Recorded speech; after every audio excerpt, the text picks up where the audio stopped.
Hello everyone. Thank you so much for visiting my channel. I'm Emerly from Twitch TV, and this is episode 1 of our Asylum challenge.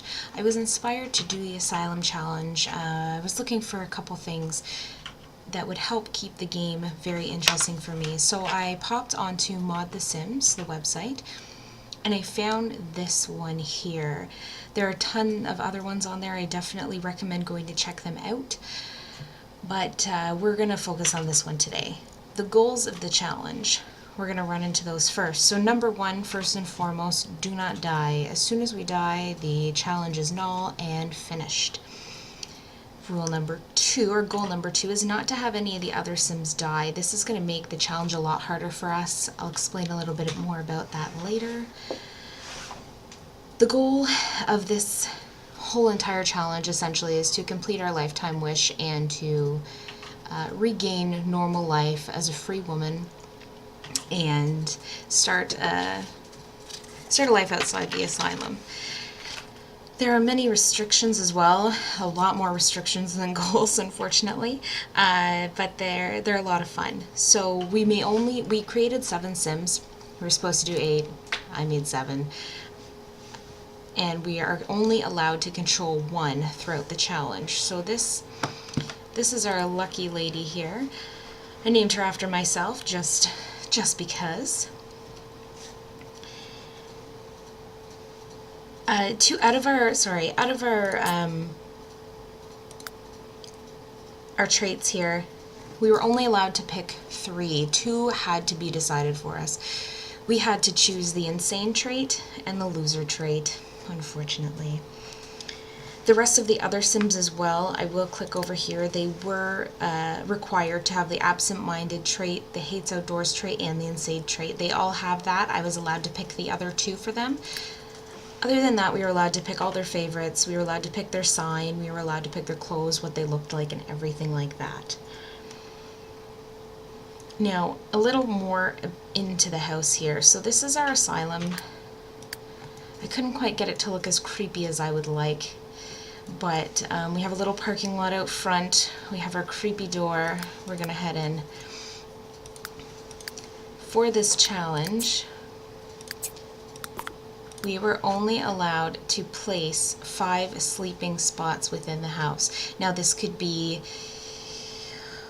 you know, 3 single beds, a double bed like I've done. You can have 2 double beds, or you could have 5 single beds.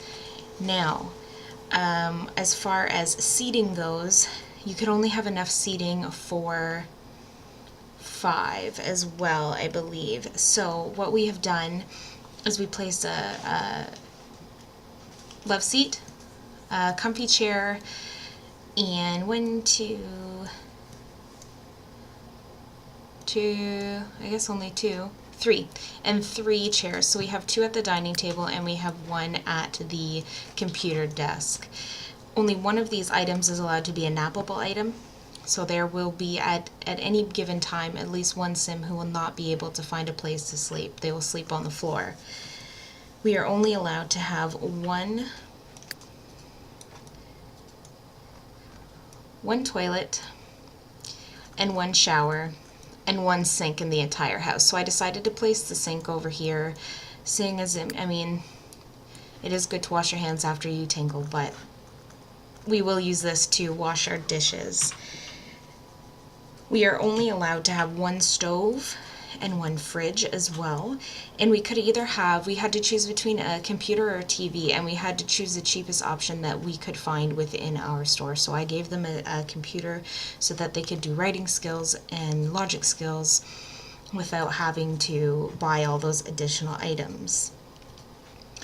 The only time, and we're only allowed to have 5 skill building points. So we have an art easel here, we have this thing over here which gives us skills, we have a guitar, we have a fish tank, and a stereo. Mirrors don't count, and neither do bookcases, though we do have one, and stoves don't count for that either. So those are the restrictions for the house. We're only allowed to leave the house for 3 reasons. To go to work, to go to the bookstore to get some books to build up our traits, and to get some groceries. So, but we can have people visit at any time we would like. We can even date. We can bring people over. We can date. We can woohoo. We can do whatever we'd like. We cannot have them stay overnight though, and we cannot have them move in. So we can't get married or anything like that. We can pursue a relationship, but that is it. Now, if someone dies within this house, there's a few things that go on.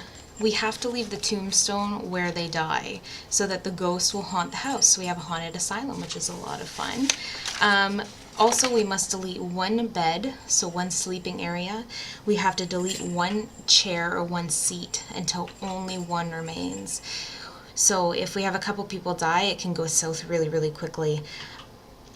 We also had to adjust our funds down to 100 simoleons. We were allowed to use as much funds as we wanted to build the house, but eventually we had to drop it down to 100 simoleons for the household. We don't need a lot of money at this point for other things other than books, so we are going to have to work our way up to be able to purchase books and stuff like that. We're also not allowed to stick things in our inventory, for example the guitar, so that other Sims can't use it. Everyone has to have access to everything, and because I won't have control over the other Sims and they're set to free will, they may put things in their inventory. So at 12 a.m. Game time, every single day, we're allowed to go and clear the inventory for the Sims. Now those are the only times that we are allowed to click on our Sims. So those are the rules, and I will be right back with more fun.